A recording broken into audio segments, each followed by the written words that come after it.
This is bolani. It costs only 28 cents, and I found it here in Afghanistan's biggest outdoor market.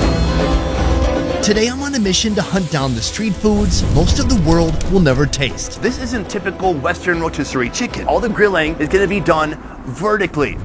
In a country wrapped in mystery and headlines. Cheers. No, this is around. Armed with only a permission slip, Pleasure meeting you. I aim to navigate some of the most challenging corners of this city. There was just a giant fort with the giant turret on the back parked across the street. And by the end of it all, I'll come face to face with a heaping portion of Afghanistan's national dish, with an unexpected side of Taliban oversight. I don't.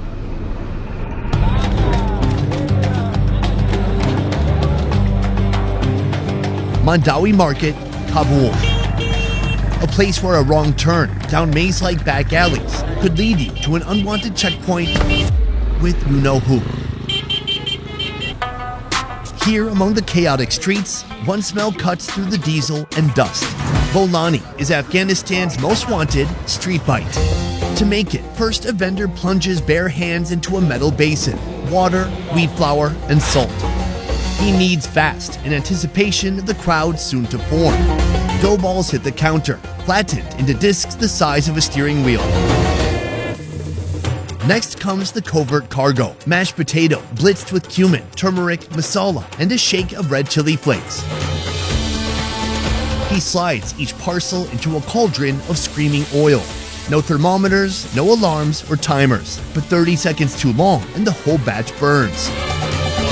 And just like that, our $100 challenge has begun here in Afghanistan. Guys, hold on. There's a whole small village of Afghan men who have just arrived to my set. The extras are late. They're supposed to be in the background pretending to work. Now, if I'm honest, the chance of me hitting $100, it's 50-50. The food here, kind of on the cheap side. This is the more expensive version of this dish, and it's still really cheap. For all you see, this big, doughy masterpiece, 30 Afghanis. But other vendors on the street, they're selling it for 10. So that's almost 10 cents. Ridiculous. Let's get into this. If you flip it on this side, you can actually see the seam, like looking at the center of your jeans. I'm just gonna eat it straight up. My first bite. Cheers. At first he fries it, it gets a little crispy, and he stacks them on top of each other that they start to kind of steam each other, so it gets soft in the end. Aside from the fried bread, you taste the potato inside. I think the potato is meant to give it some body, but if you really want some more flavor, you have to use this chutney over here. Ooh, that's explosive. I'm told it has coriander, garlic, green chilies, and tomato. It is really brutally spicy. I kind of like it though. So I'm gonna give my bread a little bit of a dip. Dipping it in the chutney is a completely different experience. It really scorches your throat. Meanwhile, it gets the bread soggy, which I don't hate. If this is too spicy and you need some sweet relief, they've got this right here. This is like the bomb right here, and this is the bomb squad. Too many bomb references, I think, for where I am right now. Meet Dugh-e-Khair, Afghanistan's unofficial air conditioner in a cup. First, the sting of diced cucumber hits the bottom of a tall glass. Next comes a scoop of thick, creamy yogurt, followed by liquid yogurt mixed with dried minced mint. If you've ever had tzatziki sauce from Turkey, a kind of yogurt sauce that has cucumber and garlic inside, it's kind of like that. Cold, cool, refreshing. That is the perfect pair to go with this super fiery chutney soup over here. This isn't the only improvised edible device we'll be dealing with today. Ahead of us, 7 more street-side dishes, including Afghanistan's national dish, a truly gigantic ticking protein bomb waiting for us at the end of this video. Before I finish my first breakfast of the day, I want to give you a little bit of an update of how things are going here in Afghanistan. Now, yesterday was our first day out in the city. I didn't know what to expect, but actually in the end, everything went better than I thought it would have. People were very curious. The general population seemed pretty okay with us filming them. Nobody really were trying to shut what we're doing down. There's a lot of people here for me to talk about the Taliban, but what I'm told is a big difference from before and after the Taliban took over here is that now there's a lot more regulation and there is more checkpoints. Can I talk about this? It's like sounds good and safe. It's safer than it used to be. It's much safer now. Yeah. A gentleman in the crowd. You're from Kabul? From Kabul.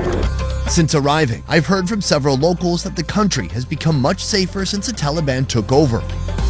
Maybe that's because the group that was once terrorizing the state is now the state. Though it makes me wonder, what's the safety being traded for? We have worked our way deeper into Mandawi Market, and this place is wild. Here there are a bunch of gentlemen who have pre-made a soup, they brought it, and then they scoop it up for patrons who sit down around them like we are right now. While we're tasting what this city has to offer, I want to show you an offer that's less spicy, but more soothing. Growing up, I thought being strong meant keeping it all inside. You deal with it, you move on, you don't talk about it. At least that was the script, especially for men. We're taught that silence is strength, that asking for help makes you look weak. So we stay quiet, even when we're struggling. But when you keep everything bottled up, it doesn't just disappear. It builds up until it explodes. Mental health struggles are more common than we think. About 1 in 4 adults will face them, according to the CDC. Back in my 20s, I dealt with it too. I struggled with alcohol, with food, and with relationships, and for a long time, I was silent. But when I finally tried therapy, I started to actually feel in control of my life. That's why I really like today's paid partner, BetterHelp. They make starting therapy simple, flexible, and judgment-free. When I signed up, I answered a few simple questions, not just about what I was going through, but about the kind of therapist I'd actually feel comfortable with. Things like communication style, background, and I was even able to choose whether I wanted to work with a woman or a man. And a couple of days later, I was matched. Listen, men's health is often overlooked, but it's time to take it seriously. With BetterHelp, if your first therapist isn't the right fit, you can switch at no extra cost. So if you've been carrying something heavy and telling yourself you'll deal with it later, now is the time. Visit betterhelp.com/besteverfood or scan the QR code for a discount on your first month. Because being strong enough to ask for help is not weakness, it's growth. Now, back to the show. What I like about this eating style is it's just super quick and on the go. This is our guy right here, Gorban, and that is his delicious soup. This is a dish known as asha duk. It's creamy and there are noodles inside. These are wheat noodles. They're served in a warm, hearty soup simmered with tender chickpeas, a pinch of salt, and a sprinkle of freshly chopped coriander. From here, he puts on a couple of other toppings. This is a spicy, sour red sauce, similar to Indian achar, and then we have some dry mint as well. The price is about 27 cents, very affordable. The broth is very thick, white, and creamy. And that is a special broth made from something called kashk. It's like condensed dairy that becomes hard like chalk. And then they rehydrate it with water and it becomes a creamy sauce like this. Beyond that, he's got giant spoons that he serves you. I think so you eat faster and leave faster. Oh yeah, some good competition for Kraft macaroni and cheese. Wow, that bite was mixing with some of that spicy, sour red sauce. It's got some kick. The mint gives it a little bit of an earthy flavor. I can't believe how good it is. In a way, it's kind of like baby food. I mean, the noodles are super soft. You could just press your tongue against the roof of your mouth rather than chewing them. They're that soft. Good? Good. Should we do a little? Nice. People in this country, solid hats, all kinds of hats. And the hats kind of denote what region the people are from. As far as I understand, if you see a man and you see his hat, you go, oh, that guy's from that area. What do you think of my bandana? Very cool, or? Yeah, all right. Really? Thank you. Next stop, a street side stall where you can trade a fistful of coins for a feast. This is manto, a food that's usually paired with celebration. This is a fascinating food because you can find it in so many places. In Korea, they call it mandu. In Kazakhstan, they call it manti. Here, they call it manto. All of them are different forms of dumplings.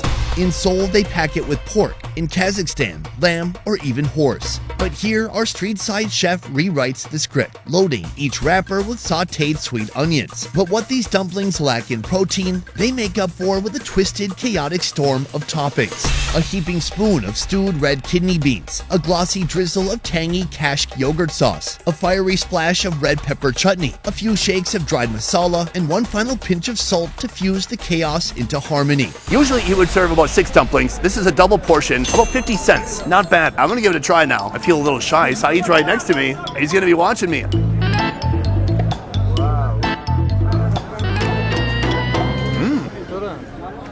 He keeps making me shake his wrist. I want to shake his hand. The fillings are almost imperceptible. It is very salty. The wheat wrapper is nice. It's got a little bit of bite to it. Everything else, it's very sour. That spicy sour sauce that we had previously on the soup, they're putting the same thing on top of here, and it really dominates all the flavor. I want to try to crack one of these open and see the interior. There's potentially some onion in there. There are some tricks of the trade when you're trying to make a food very affordable like this, but very flavorful. What he's lacking in flavor that you might be getting from meat or dumba, he's trying to make up for it with all the masalas and chutneys. Dashakor. Thank you. How about the hand? Yes. No. Yeah. Oh, like this? I was doing it wrong the whole time. All right, folks, it is 12:44. It is lunchtime, and this is a substantial feast. It's liver. First of all, my guy right here has the big tawa. I guess that's what you would call it in India. On the side, French fries. Potentially I'm in the way. No? When he prepares this for each person, he puts the liver in the center and he combines it with a couple of special ingredients. Let's see if he'll do it now for us. So now he brings the liver to the center. He takes some of the grease that the fries are frying in. Boom! Minced garlic, just like that. He minces the chili into tiny little pieces. That is pure flavor. The tomatoes and the liver, those are the main ingredients for everything you see here. It goes on the plate. He hits it with a little bit of cabbage. He hits it with a little bit of dry masala, and then he hands it to his customer, which is me. Sir? Where do you? Sir? Tashakur. Thank you.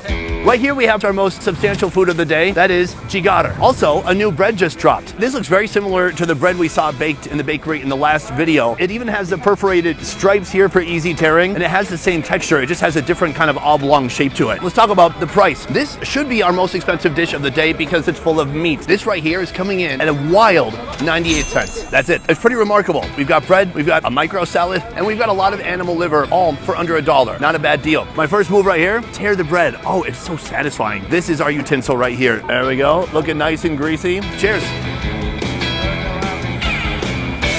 Not bad. You know, liver can be dry. It can be even chalky sometimes. That's pretty good. Pretty moist, very seasoned, super heavy and greasy. Liver, especially mutton liver, not my absolute favorite food, but what he's done here, it's nice. Aside from the liver, they just give you a little side of cabbage here.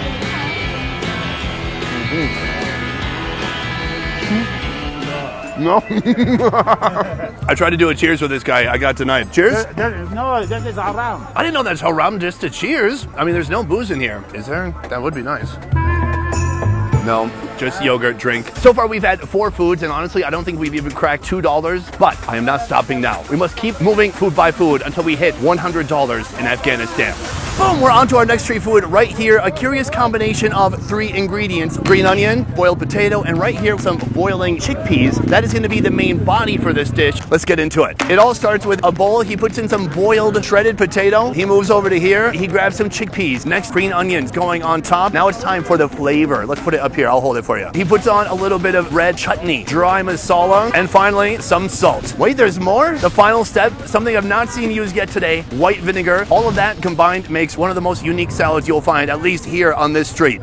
There's so many people here now. What's happening? Thank you, sir. Boom! Food number 1000. I'm not sure where we are. I lost track. Luckily, I have these people helping me. Hi, how you doing? This right here is a curious combination of ingredients. I mean, the main body of the food would definitely be the chickpeas, but then there's that potato underneath, soaking up all that flavor. Now, here's what I've noticed here. As far as seasonings go, anything wet, they call it a chutney. Anything dry, they call it masala. From there, they don't really sweat the details. I'm gonna get this combination, a little bit of potato, a little bit of chickpea. I think it's gonna be super sour from that apple cider vinegar. Let's give it a shot. Oh, not what I expected at all. That's pretty good. It's simple, but it's like comfort food. Considering he put in chutney and vinegar, I thought it was going to be really sour, like some of the dishes I've had here. But it's not sour at all. This liquid here, it's become like a broth. That's, I think, from those boiling chickpeas. Super satisfying. The food we had yesterday, the kale poche, like pure fat, that's energy packed in a different way. This is energy packed with beans, carbs, but it's not doused in animal fat. Overall, a big surprise. You got to give it up for Afghanistan. As an American walking among Afghans in Mandawi Market, I really don't blend in. A lot of folks here speak English, and when they ask me where I'm from, their reactions range from enthusiastic to shocked. But Afghans are well aware of how their country is perceived by the rest of the world, and many are hungry to share a different, more hopeful story. You're from Afghanistan? Absolutely. Are there many Americans that come here as tourists? Few, but most of British people come here. If somebody comes here, they're a tourist, and they say, oh, I'm American, that's okay? It's okay. We feel proud to have tourism around us, so they could explore our country or get our message to their country or to their relative countries. So it's great. And what is your message? Our message is to come here and explore our country. It's a very good country and the people are good. They are kind and they are very generous people. Pleasure meeting you. Same here, same here. Take care.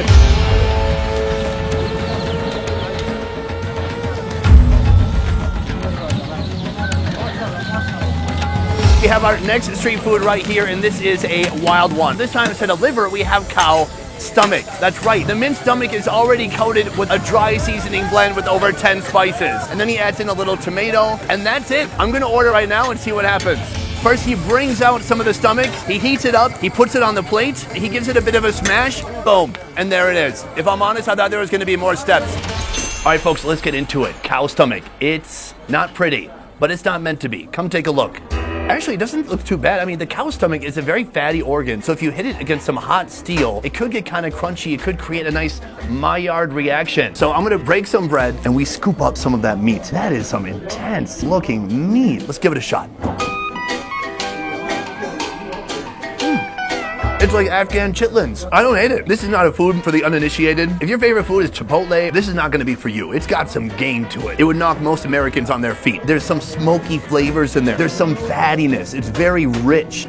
They got these little masala ashtrays on all the tables. It looks like craters inside because every guy who's been in here before you has been putting their fingers directly into the masala and putting it onto their food. But all right, this is the Afghan way. I wanna hit it with some of this. I believe this is cumin and a little bit of salt too. Jump on board the masala train, my friends. A little bit more punch. I like it. This would pair perfectly with beer. And I'm pretty sure I'm not gonna find one nearby. Can I? That should be the ultimate conquest of this series. These little meat morsels didn't make a dent in my wallet, so I need to search out something bigger, what some might call the culinary pride of Afghanistan. You see, other restaurants, you might go and just get some rice, but here, on top of that rice, they're gonna give you a big chunk of meat like what you see here. But before that, I'm headed to a place where chicken is roasted upright, like soldiers in formation. Here, men tend the grill, and men line up to eat. So where are the women? Here's the situation. You know, you read a lot of stuff about the gender situation in Afghanistan before you come here, and then it's a little bit different once you get here. When the US withdrew and the Taliban took over in 2021, they implemented something called Sharia law, a strict Islamic legal system that even outlaws music.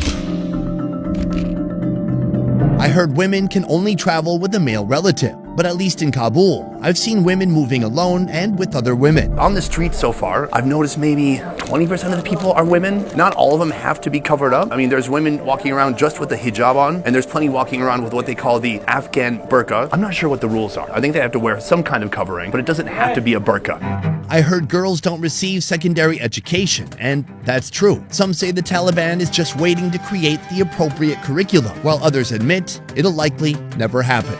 What's clear is that any topics around women are extremely sensitive. I met a family today who was Afghan British. They're from the UK, but they came back to visit Afghanistan. They knew my channel, they said hello, and I said, hey, could I take some video of you? And the mother, an Afghan woman wearing a hijab, said, no, it's against the rules. So, evidently, there are some rules. We ourselves have been told and warned many times not to even film women. By the rules of those who have permitted us to film here, it's like they'd prefer you to not even know Afghan women exist. So the issue, I would say, is very complicated. From here, I intend to take on Afghanistan's national dish, a dish known as halal. We're headed there, not next, but after that. I thought I'd seen chicken grilled every way possible around the world, but that was until I came here to Afghanistan. The Afghan way of grilling chicken starts with a pool of marinade made of yogurt, MSG, salt, dried ginger, red chilies, wine vinegar, and water. The chickens are soaked in that flavorful bathtub for a couple of hours. The chicken, already marinated, goes onto this giant steak. One by one, he then ties the string around its ankles, and he tying the string around the chicken's ass. Ugh. This is gonna anchor the chicken to the pole. Now, when preparing this food in Afghanistan, it's important that all the chickens are beheaded. I don't make the rules.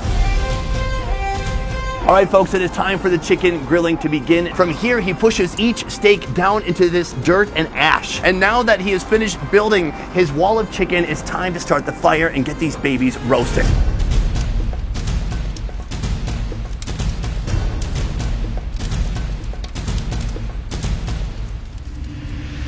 When the chicken blazes a molten orange, it's pulled from its vertical spit. Split the chicken open, flatten it onto a rack, then give it a quick grill over charcoal for that extra hit of smoky flavor. Once hot, it's tossed onto a plate where it receives a sprinkle of chicken masala, a bowl of yogurt, and a handful of shredded cabbage.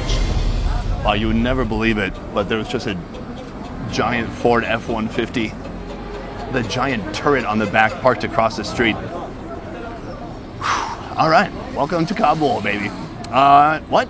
Chicken. An entire freaking chicken that costs only $4.90. That is how much chickens used to cost in the USA. Now to get that same deal, I have to fly all the way to Kabul. I'm gonna start right here. The breast has no fat. If the breast is juicy, then you know that dark meat's gonna be real nice. Let's give it a shot.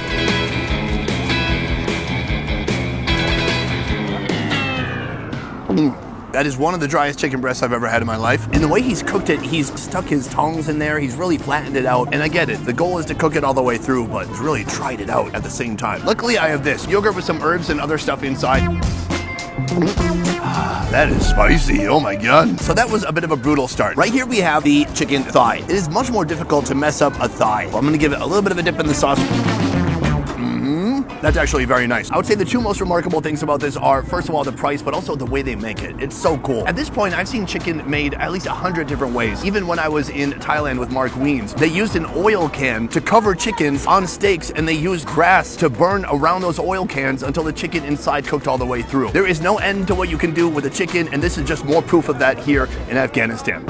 For our Afghan street food finale, I'm visiting a family-run restaurant that's been serving Afghanistan's national dish for 24 years. We have arrived at our final location where they're serving up a dish known here as palau. But let me back up a second. Central Asia is really known for this food. I've had it in Uzbekistan where they call it plov, and I've also had it in Kazakhstan. But here in Afghanistan, they make it a little bit differently. We're gonna head into the kitchen to see how it's done. Under here is a deep pan, and inside of it, there is over 125 pounds of beef. From here, he's gonna pop off the lid, and we're gonna see the beef inside.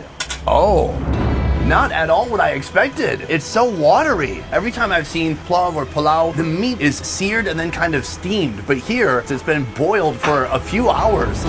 The first and most crucial step. He's removing all the big meat chunks from this pan. Right now, he's separating it according to the body part. So he's putting some on this plate, he's putting some in this pot right here.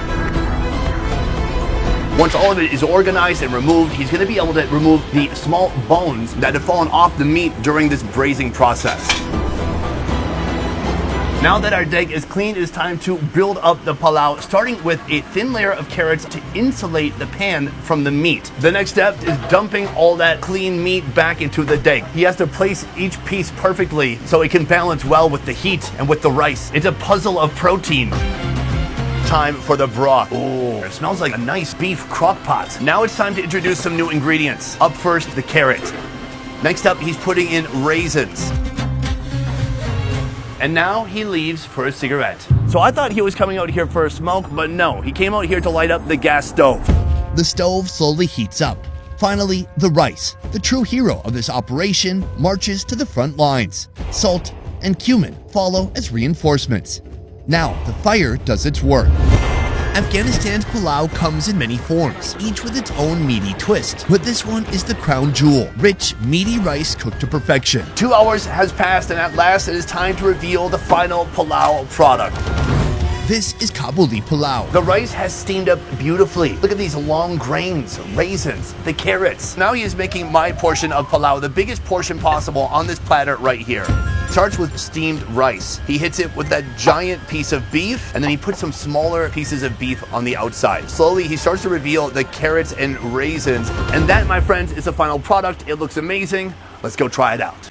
All right, folks, our final meal of the day, here it is, Afghan palau. The way they prepared it here, it's pretty different than what I've seen in other locations. It's more simple, but I love what they're doing with these big chunks of beef, and that is what we're gonna be building up to for this meal. We have the palau, but we have a couple other things here too. First of all, a pickled vegetable. We'll try that later. Right here, Uzbek bread. So I've actually seen this type of bread being made before in Uzbekistan. It's gorgeous. Then there's a plate of beans. Probably they mix this with the rice, but I'm just gonna go beans. British people will go crazy for this. It's just beans from a can. Let's get into our palau, our most expensive meal of the day. This is a double portion, and it costs only $10. That's remarkable. Ideally, you want that rice to be absolutely saturated in the fat from the beef and the oil. This place, they are so proud of their oil. The oil they're using, sesame oil. That is what makes this place stand out from the others. The raisins just offer this hint of sweetness. It pairs perfectly with that really heavy rice. The carrot looks beautiful. I'm a big fan. Next, I want to get into smaller pieces of beef.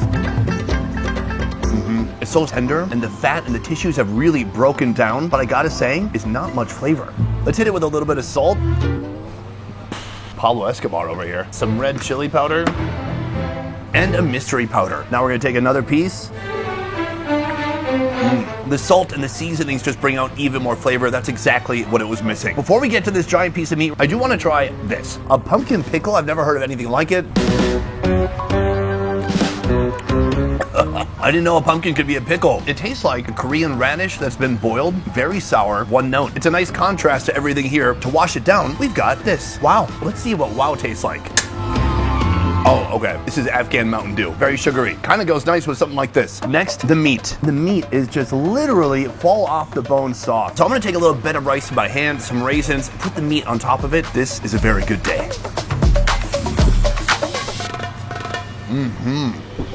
Amazing. And that meat is just so beefy, so fatty.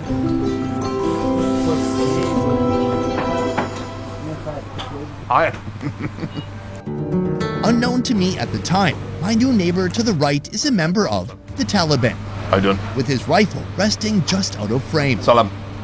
Salam to you. Thank you. Perhaps that explains why he keeps stealing glances at my crew and me. How you doing? Are we interrupting you? Okay. This is obviously meant for a group, but I feel like an Afghan king right now. And the bread? I bet it's delicious. So that is Afghan palau, and that is our 8th and final street food of the day. But we still have one thing left to do, and that is adding up all the food throughout the day to see if we spent over $100.